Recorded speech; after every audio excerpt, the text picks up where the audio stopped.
ప్రభుత్వ ఉద్యోగం అనేది చాలామంది కళ. అయితే దీనికోసం యువత ఏళ్లుగా ఎదురు చూస్తూ చాలా కష్టపడుతుంటారు, పుస్తకాలతో కుస్తీ పడుతుంటారు.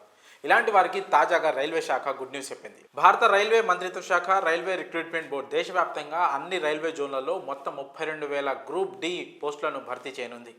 ఈ మేరకు లెవెల్ 1 పోస్టులకు సంబంధించిన ఉద్యోగ ప్రకటనను రైల్వే రిక్రూట్మెంట్ బోర్డు జారీ చేసింది. Pointsmen, assistant trackmen, maintainer, assistant loco shed, assistant operation తదితర ఖాళీలు ఉన్నాయి. ఈ జాబ్స్ కోసం 10వ తరగతి ఐటీఐ అర్హత కలిగిన అభ్యర్థులు అప్లై చేసుకోవచ్చు. ఇక ఆన్లైన్ దరఖాస్తు ప్రక్రియ జనవరి 23న ప్రారంభమై ఫిబ్రవరి 22న ముగుస్తుంది.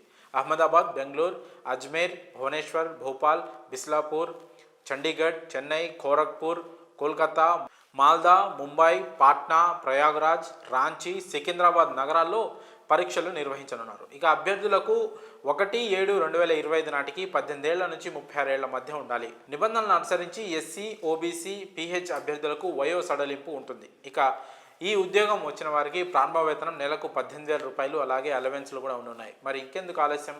రైల్వే జాబ్స్ కొట్టడమే, అంటే ఏదో ఒక కేంద్ర ప్రభుత్వ ఉద్యోగమే కొట్టడమే లక్ష్యంగా చాలామంది సిద్ధమవుతుంటారు. వాళ్ళందరూ ఈ జాబ్కి అప్లై చేసి బాగా ప్రిపేర్ అయ్యి జాబ్ కొట్టవచ్చు. అలాగే ఎడ్యుకేషన్ క్వాలిఫికేషన్ కూడా 10th ఐటీఐ కాబట్టి దీనికి చాలామంది అప్లై చేసే అవకాశం ఉంది. సో ఖచ్చితంగా మంచి ప్రిపరేషన్, ఒక ప్లానింగ్ ఉంటే ఈ జాబ్స్ 32,000 జాబ్స్ దేశవ్యాప్తంగా ఈజీగా జాబ్ కొట్టే అవకాశం ఉంది. మరి ప్రిపేర్ అవుతున్న వారికి ఆల్ ది బెస్ట్.